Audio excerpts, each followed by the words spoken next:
মালিক বিন দিনার একবার বাজার দিয়ে যাচ্ছিলেন। হঠাৎ দেখেন অসাধারণ সুন্দরী একজন দাসীকে বিক্রির জন্য আনা হয়েছে। তখনকার সময়ে বাজারে স্বাভাবিক দাসদাসী কেনা বেচা হতো। বিত্তশালীরা দাসদাসী ক্রয় করত। তখনকার সময়ে দাসদাসীদের কারোর কারোর মূল্য 1,00,000 দিরহামও হতো। মালিক বিন দিনার সেই দাসীর মালিকের সামনে গিয়ে সরাসরি দাসীকে বলল, আমি তোমাকে কিনতে চাই।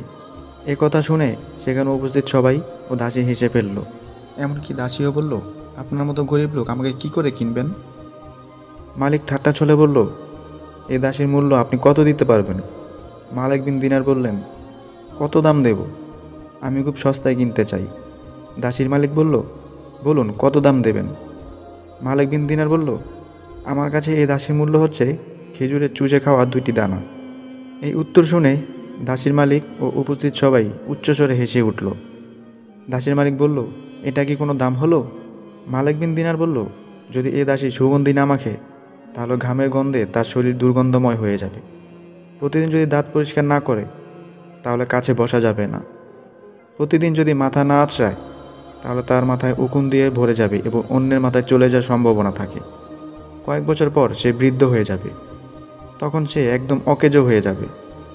এছাড়াও তার দুঃখ, কষ্ট, দুশ্চিন্তা রয়েছে। হিংসা, ঘৃণা, ক্রোধের মিশ্রণ। সে নিজের আকাঙ্ক্ষা পূরণ করার জন্য তোমাকে মহব্বত করে। তার এই ভালোবাসা অকৃত্রিম, সে ভালোবাসার অভিনয় করে। তারপর মালিক বিন দিনার বলল, আমার কাছে এক দাসী আছে, আপনি খরিদ করবেন? দাসীর মালিক বলল, কোথায় সে দাসী? তিনি বললেন, সেই দাসী মাটির তৈরি নয়, বরং মিস্ক, আম্বার, জাফরান এবং কাফুরের তৈরি। তার চেহারা যে নূর রয়েছে সেটা আল্লাহর নূরের অংশ। হাদিসে বলা হয়েছে, তার চেহারা যদি দুনিয়ার অন্ধকারে দেখানো হয় তাহলে গোটা পৃথিবী আলোকিত হয়ে যাবে। তার চেহারার সামনে সূর্যের আলো স্নান হয়ে যায়। সে যদি সমুদ্রে থুতু নিক্ষেপ করে তাহলে সমুদ্রের সব পানি মিঠা হয়ে যাবে। সে যদি নিজের আঁচল দোলা দেয় তাহলে গোটা পৃথিবী সুবাসিত হয়ে যাবে।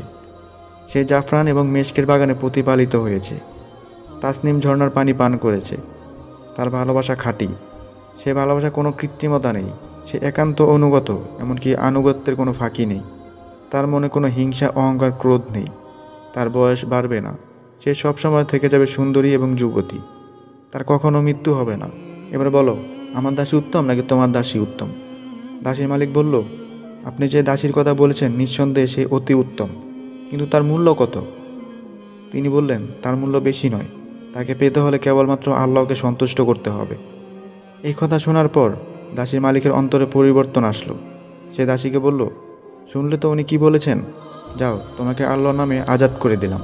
তুমি ছাড়া আমার যত দাস দাসী রয়েছে আমি সবাইকে আজাদ করে দিলাম।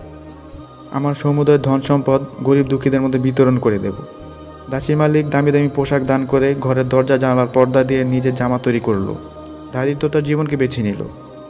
দাসীর সেই মালিক আল্লাহকে সন্তুষ্ট করার কাজে বেরিয়ে পড়লেন। মালিক বিন দিনার দাসীর সাথে সে মালিককে বিয়ে দিলেন। এরপর দুজন ইবাদত বান্দেগী করার দ্বারা আল্লাহর ওলিতে পরিণত হলো। আল্লাহ আমাদেরকে দুনিয়ার মোহাব্বত দূর করে আখিরাতের মোহাব্বত ও ইবাদত করার সক্ষমতা দান করুক। আমিন।